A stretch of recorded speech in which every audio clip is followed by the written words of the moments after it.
আসসালামু আলাইকুম। শুভ সকাল। আপনারা সবাই কেমন আছেন? আশা করি আপনারা সবাই ভালো আছেন। আপনারা দেখতেই পাচ্ছেন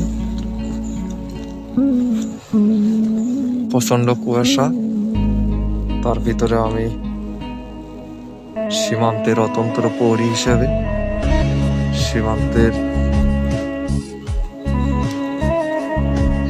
দায়িত্ব কর্তব্য, মানুষের নিরাপত্তা, একজন সৈনিক হিসেবে আমরা সীমান্তের পাশাপাশি মানুষের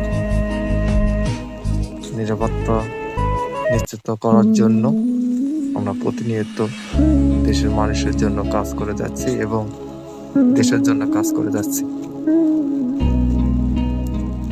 একজন সীমান্তের